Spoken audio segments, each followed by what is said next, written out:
Good afternoon. It is January the 27th, 2017, and we've lived through another option expiration cycle on the Treasuries. Getting ready for one next month. We're going to start off with our usual disclaimer. Hypothetical simulated performance results have certain limitations. Unlike actual performance records, simulated results do not represent actual trading. Also, since the trades have not been executed, the results may have under or overcompensated for the impact, if any, of certain market factors, such as lack of liquidity. Simulated trading programs in general are also subject to the fact that they are designed with the benefit of hindsight. No representation is being made that any account will or is likely to achieve profit or losses similar to those shown.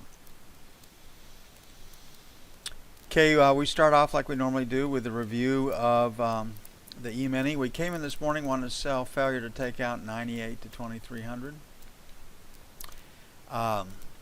We did have news today that we said could alter things, and this was the news bar right there, and it sold. There were sellers. Day session opens, can't take out that high, and this was the trade of the day, getting short off of this S. You did not stop out. You were 2 ticks from getting stopped out right here, or entering when you took out those bars low or that bar's low. That was the big fast move, and then we find ourselves, like we do so much of the time in the EMini, just moving sideways. We're looking, make 2, 4, 6 ticks, and that's it. Now you have to execute at the edge. Where's the edge? Value area low. In this case, mean green. And if you placed your orders against the value area low and against the mean green, at least you were able to get short here, and you had lots of one-point trades here. You're just scalping. The 50-lot trader is supporting the market. Next Tuesday is end of the month. I don't see that large institutions have a lot of incentive to be sellers right here. So I'm still looking for a close over 2300. Looking at the F1 screen, lower high, lower low. Look for a place to sell it in London.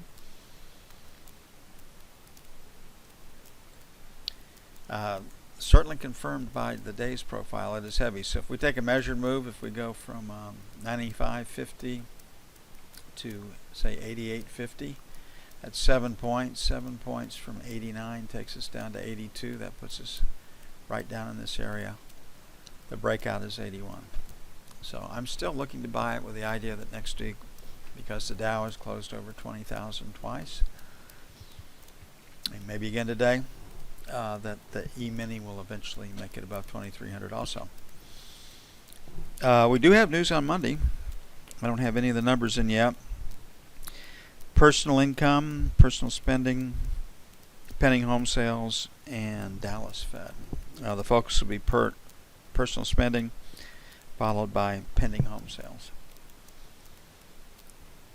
Looking at the market right here in London, so 90.92. I'm not really into the short side of the market. Sell 95.97, sell 2. On the buy side, 84.86, buy 1. 80.82, buy 2.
and 5 to 6 was pretty good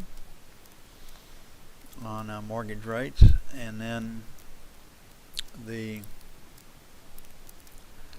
anything under 5, I mean, gosh, for 15, 30-year papers, pretty darn good. Okay, looking at the 30-year right now, we've got resistance 12 to 16. Selling 19s to 23, sell 1. 31s to 03, sell 2. On the buy side, boy, 4, that's pretty close. We'll make it the buck to 04, number 1. Got some volatility to deal with there. 25, 29, buy 1. And 13 to 17, buy 2.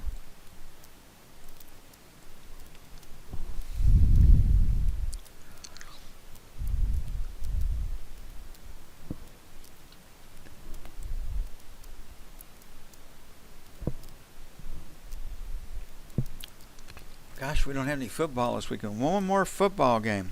I guess there is the Senior Bowl and some of that stuff, but I really lost my interest in sports this year. The NFL has just about wiped me out with all their politicizing and 29 and the trash that they show. I guess I'm not the market that they're after. Don't drive a pickup. That's the one vehicle I haven't had, and believe you me, there are times that you really need a pickup. I just didn't feel like I needed any more friends, and it would take up too much space in the garage. Plus my neighbor has one. But that's the only type of vehicle I've had. Convertibles, coupes, 4-doors, SUV, sports cars. Been there. Done that. Lower high on gold, lower low. But it's really hard these days to go wrong buying any car, even the ones that Consumer Reports really rates way down. I mean, the quality, the amenities, the road handling abilities. I mean, there's a lot of value there. Okay, here we are at our 90 to 92. All day long we've been talking about higher prices. Where did that come from? Looking at the profile. The profile does not lie. So 94, 96 is number 2, 90, 92, 91. Basically trying to sell 90s to 95s. On the buy side, 84, 86, right in the middle. That doesn't offer us a lot of advantage, but that might be as good as we could do in London. 79 to 81, buy 2.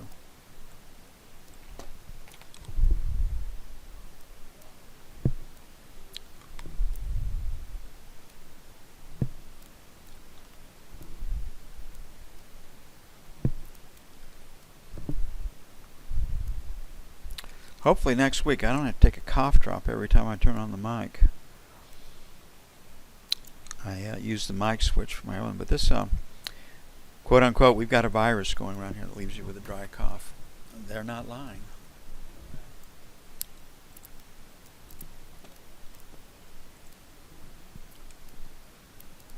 Okay, looking at crude oil. Outside day. We close, that usually means trading range.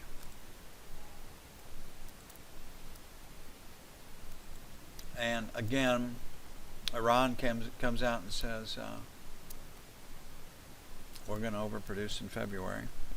Remember, Iran didn't want anything to do with production quotas. Eventually they relented and said 3,780,000 barrels per day. They have not produced at that level yet. They've been 392 last month. I don't know where they're going to be. For January, they said they're going to increase production in February. And here our government just extolling the virtues of doing business with Iran. Cannot be trusted. Okay, crude oil, 25 to 50, sell 1. That's resistance, sell 1. 75 to 54, sell 2. It's a B if you look at the whole day. If you do an F split, it's a P. I mean, I don't know. So probably at 50 to 75 area up here is within reach and doable. In fact, I think that's what I'll do.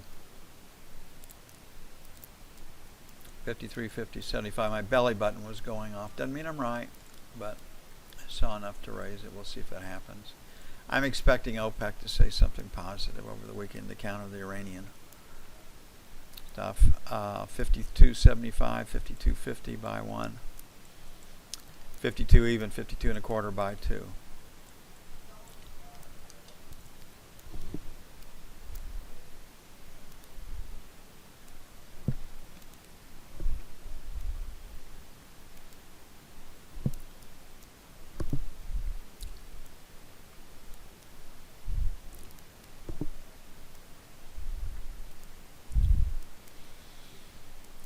And the euro. We like the short side of the euro most days. Some days we go long, but it is and the euro can rally. I mean, it went from 105 to 108.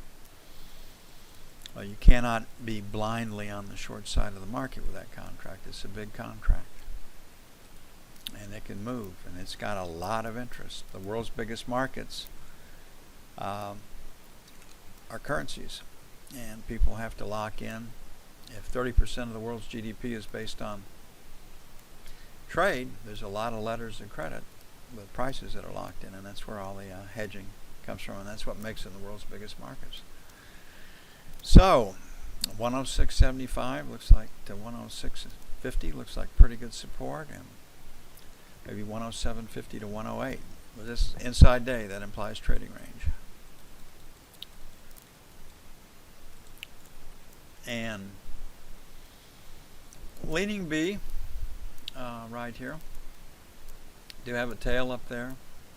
If we cut off the A tail, volume is a P, leaning P, and TPOs are leaning D, so not going to be a hero on this one. Sell 30s to 40s. Our S number 2 today worked out pretty well at 40 to 50. And if we take out that high at 45, we'll make 60 to 70, sell 2. Don't have any idea what it would take to take it up there, but I'd like to catch that sell right there. May take a quarter to get in, I don't know. On the buy side, I'm going to leave it at 675. I think we can trade lower. Obviously 107. It's another one of those points that could work. And then 650 for buy 2. Hope everybody's had a good week. It's been fun. As usual, we have glitches. Not too many of them, though. And hopefully it wasn't too inconvenienced for y'all. The AM calls are better than good. And we do pretty good after the market is open, too. But if we come in wanting to be short, that's a trade that you have to take quickly. Got time usually to put on the buys. And vice versa if we want to be long. And that's the name of the game. Get the direction right, get the side of the market right. Everything else tends to fall into place. It means you should get a retest of support and resistance. And that's what this is. We want to be long or short to see if we can take out support or resistance and or trade higher or lower. That's what the profile is. Retest support or resistance and or take it out.